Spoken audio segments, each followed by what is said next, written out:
Welcome to Informed by Alan Roebke this September 14th, 2018. And I have an assignment for all my radio listeners as you head home from church or go out for dinner or get ready to listen to the Vikings game. And that is, I want you to contact your congressman, your senator, or your political party, and if you're farmers out there, the four main farm organizations, Farm Bureau, Farmers Union, corn growers, and soybean growers. And all I'm asking you to do that's very important this election year, as well as with the economic times we're in, is you want our congressmen and senators in Minnesota and North Dakota to ask the Congressional Budget Office as well as the Commodity Credit Corporation, or known as CCC to you farmers out there, do an analysis of the Roebke Plan. Do a scoring, is what they call. Score the Roebke Plan. That is a simple loan increase plan. And to make sure there's no cost in it whatsoever, they can tweak the interest rate up 1% from what the non-recourse loans are that are available right now for producers. And to make it even simpler and more palatable this election, I'm asking these members of the House and Senate Ag Committee that we have both here in North Dakota and Minnesota to do this as an attachment to the 2018 Farm Bill, or for you Republicans out there and members of Congress, to have Trump himself do this as an administrative order. And what I'm asking to be scored is simply what I presented this week at Big Iron in Fargo to the participants there. Now, I wasn't part of the program. I mean, they would never allow anybody on the program, of course, that actually has a record of doing something to eliminate subsidies and raise farm income at the same point in time. And I'm relating to sugar policy that I sold Tip O'Neill, the only farm policy that stood the test of time without subsidies, as well as took on the Green Giant and won there a few years before he stomped me in the mud. But what I was standing against turned out to be true. Those farmers that raised for the Green Giant in those days, back last century, they and kept that contract. I think it was the third year they actually paid Green Giant to raise peas and sweet corn for them. So when we talk about things on the radio or television, we just want to see that somebody of substance has some input in our democracy. And what is required in this democracy this election year, when it was just announced this week or showed the Fed released, not the Fed, but the Treasury released the deficit numbers or where we're spending money, and I'm blank on the title of it. And it shows that through the first 11 months of 2018 fiscal year, the first 11 months, we're almost at $900 billion deficit. Almost $900 billion.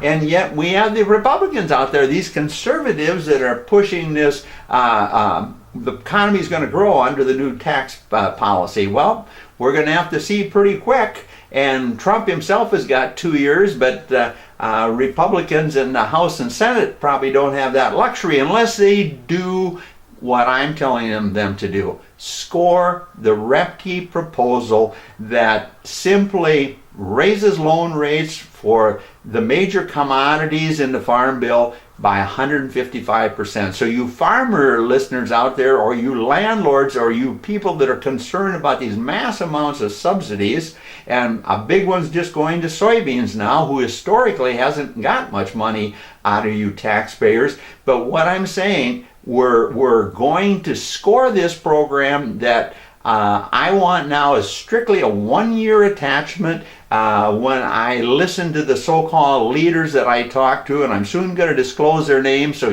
I don't want you people to think I'm blowing air here today. You can actually go to the Red River Farm Network and listen to some of the sessions, both the marketing sessions on Tuesday and Wednesday, when I made a few comments, as well as Bill Norty, the Undersecretary, the Undersecretary of Agriculture, that's supposed to be in charge of these farm programs.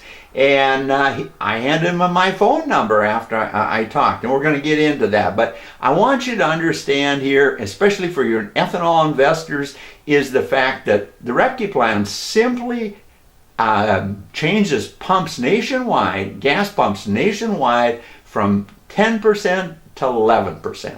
And what does that do as corn markets crash with a bigger crop announced? It consumes at least another 500 million bushel of corn this year. And why is it so important compared to Trump's 15%? The ethanol industry can do it right now. We've talked here in our other programs about that, and you can see those at Inform TV channel. Just type in Inform TV channel continuously in your Google box, and you can see that. But what we're getting at here is that will automatically, way more than offset this little increase in production. And we don't have it in the bin. And when we look at soybean production, the numbers they put, the most bogus numbers in agriculture for decades has been the world supply of soybeans, the ending stocks of soybeans. They aren't worth the soybean ink they're printed in, never have been and never will be. Why? Because we have two corresponding years coming to what is ending stocks. The Brazilians, the Argentinians, the Uruguay, Paraguay, they raised their soybean crop in the southern hemisphere. We're in the northern, so it's a half and half deal. And the only ending stocks that matter is what the American stocks show. And people, even with the big crop, we have usage for our products. And we've got to see that the Chinese don't laugh themselves all the way to the bank like they're doing right now. The Europeans the same way. All the big Smithfield hog operations and the Tyson chicken and our turkey people, they've got feed right where they want it. And so that's your assignment when you go to these political rallies, or one of the congressmen or senators in your community this week, as well as contact your farm groups. We just want the Congressional Budget Office to score the Roebke Plan, and I'll put it in easy format for them to understand. And the same goes for the Commodity Credit Corporation. And what I'm talking about here, I'm just going to hold up a couple scribble notes I did. I've had issues and too many things to do when I got back from Fargo, and got to go to work at the retailer so I can keep a roof over my head. And that is, I want you to understand that when I went to Big Iron, and I was going to hear Bill Norty, the former president of the National Corn Growers Association, was president right when we had the big spike in corn prices in, what was it, the 95, 96 marketing year. And corn finally went to $5.50, and you could just see him up there when they introduced him as also the former president of the National Corn Growers Association. His chest came out. But he allowed the government to go on the floor of Board of Trade and stop trading of anything over $5.50 a bushel. The reality of people, corn should have went to $8.50 that year, and his oversight of policy allowed the government, the speculators, and the Genio turkey people and all the other users of corn that weren't covered to get out without a rope around their neck. And at the same time, I talked to Senator Heitkamp for a few minutes about you've got to do the Roebke Plan to get these loan rates up and to get ethanol usage up. And she was interested. I only talked to her for a couple minutes because her aides were trying to pull me away. And so you Democrats out there, get these women. We've got Tina Smith, we got Amy Klobuchar, we got Heitkamp. Let the Roebke Plan be scored. And it'll prove to you it works, because the loans I want are recourse loans, and the farmer can take this loan on his soybeans at $7.75 a bushel rather than selling them for a little over $7 right now. The guys in North Dakota are barely getting $7 bids. And then I talked to Hovind while he was waiting to get on and be part of the policy there. So Hovind's got my phone number, and I talked loan policy to him. And so it's out there, people. But the real power people that were there at Big Iron that I talked to, that heard my proposal loud and clear, and I'm just coming from the audience, people, with a microphone from the Red River Valley Farm Network, and I thank them for them. But when you're in the crowd, you're always worried about them interrupting, so maybe I talked too fast, or maybe I skipped a couple things, but I fully understand the Roebke Plan, why it's based on sound economics. But here's what I want you to think about now.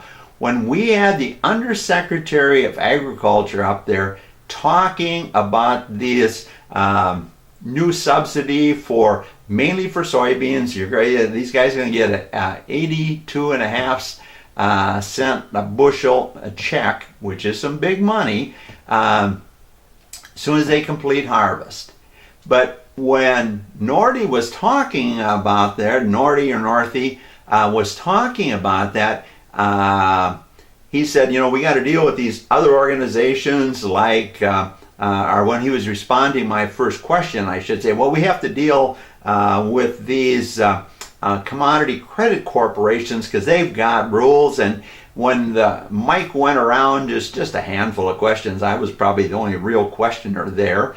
I came back and I raised my hand and I said, Mr. Secretary, are you telling the American farmer, the American taxpayer, that President Trump or the conferees of the Senate and House Farm Bill or Congress in general, that they cannot override the commodity credit corporations'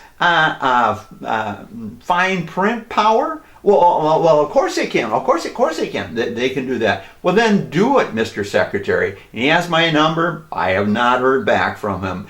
And at the same time, I should have said the Congressional Budget Office, because the next day when I went back there feeling good that I at least got a little shot on these people, that we want to be in a position so the Congressional Budget Office, I mean, you talk about bureaucrats of bureaucrats that have missed things by a country mile when it comes to farm policy, yet members of Congress think they're God. When it comes to administration people, Democrat or Republican, they like to reference the Commodity Credits Corporation. And that's why I'm saying I need your help as concerned taxpayers, as you guys, as concerned farmers or landlords out there, or landowners out there.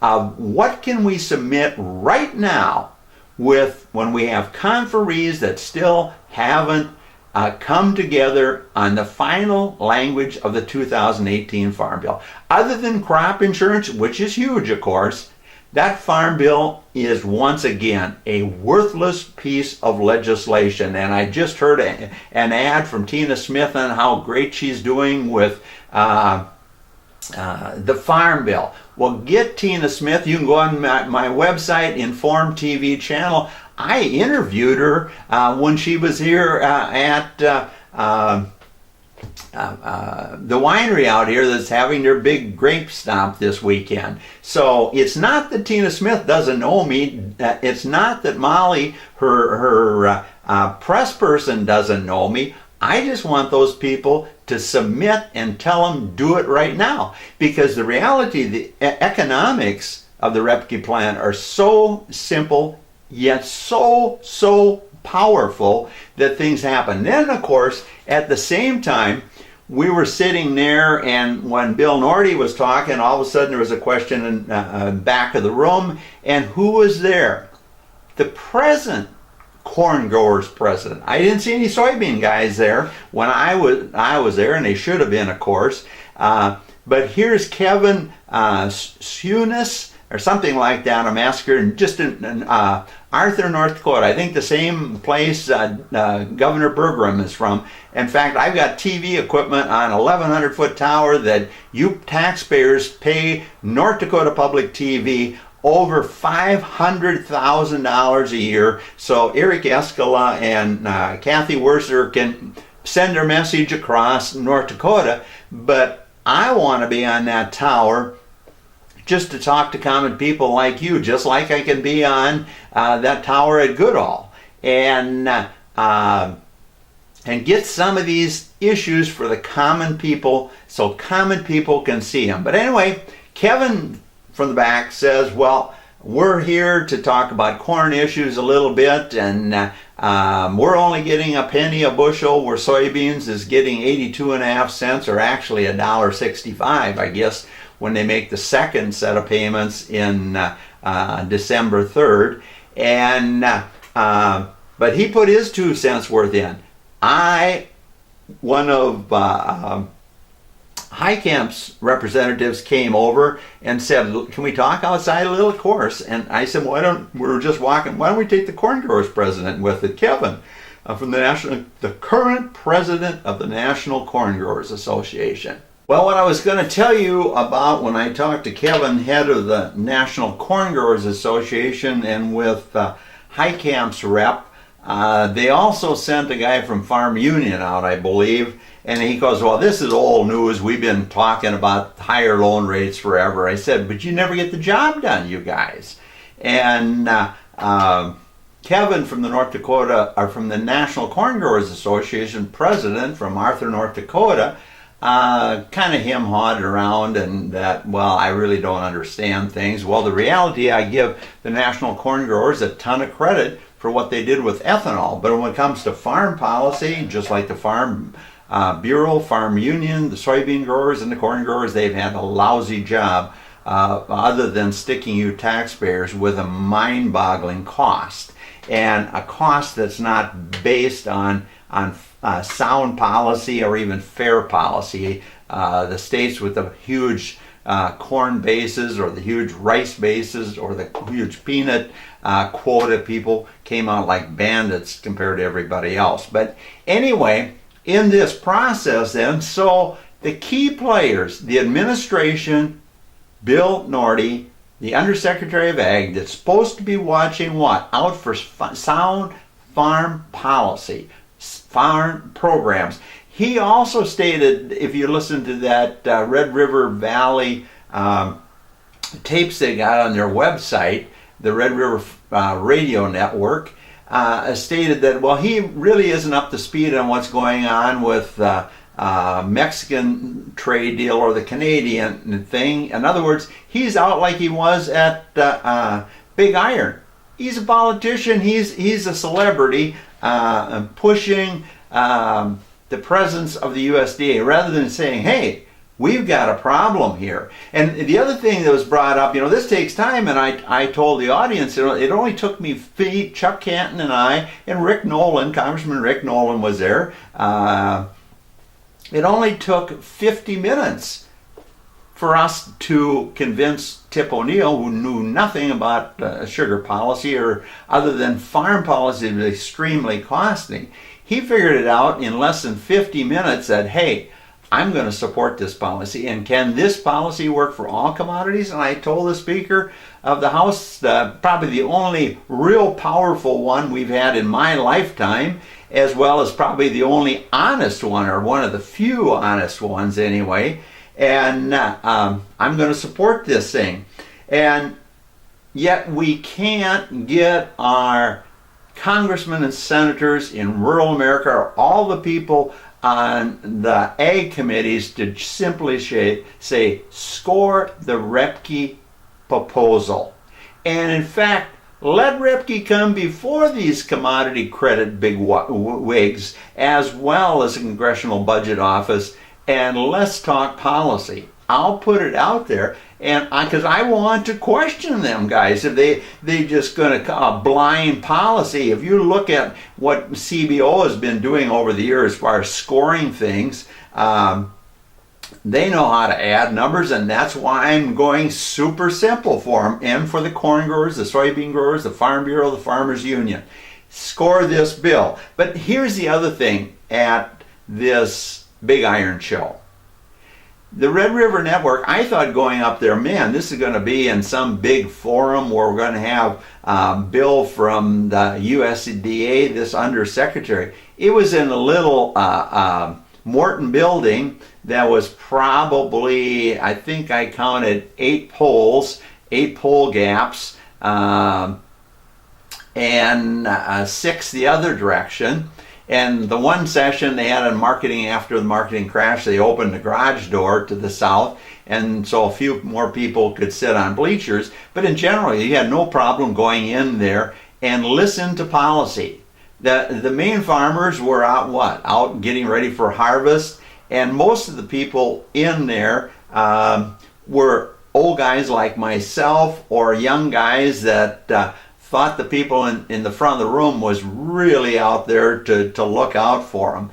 And the interesting thing, the undersecretary asked the crowd how many, or maybe it was Don Wick from the Red River Farm Network, how many people of you carry crop insurance?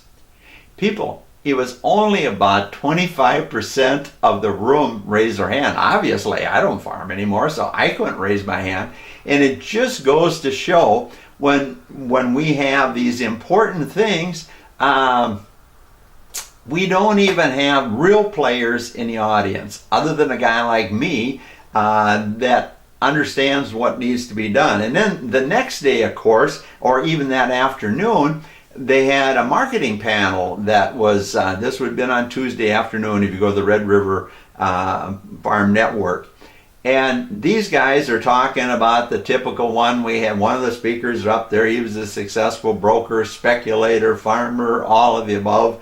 And then we had the University of North Dakota guy there, and he talked about, this thing is so screwed up with these tariffs, we can't even ship beans. And he did bring out the right point. Basically, they haven't been pushing any beans now to the West Coast and in the Fargo area, in North Dakota and western Minnesota. These rail lines ship most of the beans out of here. But he also said they're shipping a huge amount of corn, a large amount of corn. Well, they're doing corn now.